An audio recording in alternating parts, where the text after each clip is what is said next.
Dr. Jasmine Gercke, and I'm here speaking to you today with the honor from Montreal, Canada. We're talking today about the subject of transformation.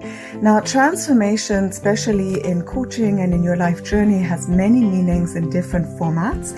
And I would like to talk to you a little bit of the way that I've applied it in the book I wrote, self-help book that I wrote a few years back.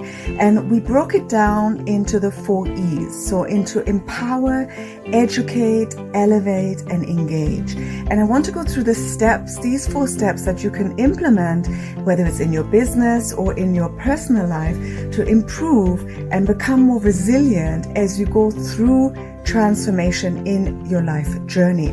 So when we talk about empowerment, I want you to encourage your mentees on feedback and criticism, but with a positive mindset. So not criticizing without constructive criticism behind it. So that means you're giving feedback in the moment when a situation occurs, whether it is in business or in your personal life, again, in the moment, in the now, because the power lies in changing within yourself in the present moment. When we go back and we reflect, then the mind already goes into different spirals and different mindsets and thought processes. It is already too late to be honest in that moment and tackle an issue that is occurring in that particular present moment. So empowering each other by being honest and authentic in the moment and bringing up solutions to the issue at hand. So if something triggers you, you approach it with an open mind and you resolve it immediately. This is not only going to empower you to transform yourself, it is also going to allow us to really be an agent of change and to drive this transformation within each other as a power of one in the world. Education, of course, we need to educate by creating an environment that is safe and an environment that is where responsibility is shared, where we can then evolve, educate each other, and learn to be able to transfer knowledge. When we're talking about elevating, I like to focus on positive psychology.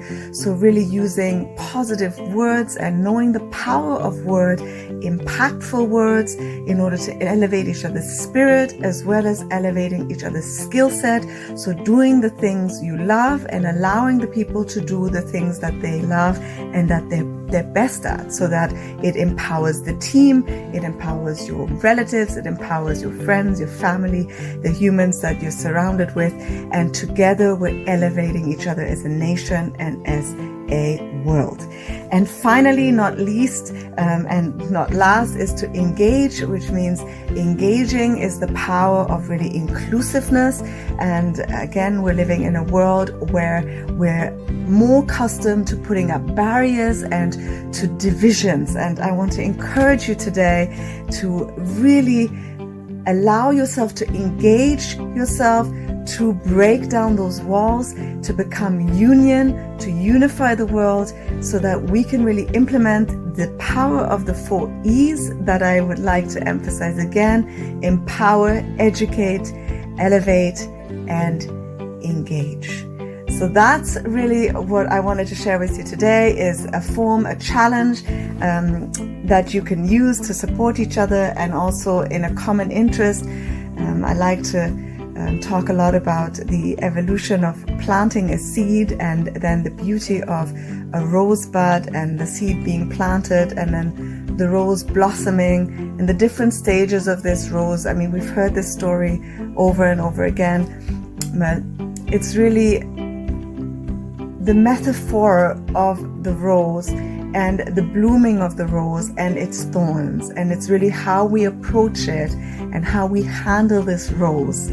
And then we see the results and the beauty within. So no matter how you look at it, a rosebud is still more beautiful than it is harmful. So I hope that was a little bit of a motivation for you to really apply new ideas and allow them to blossom into something that you can share with each other. And I want to encourage that again, the key is to go inwards. Namaste.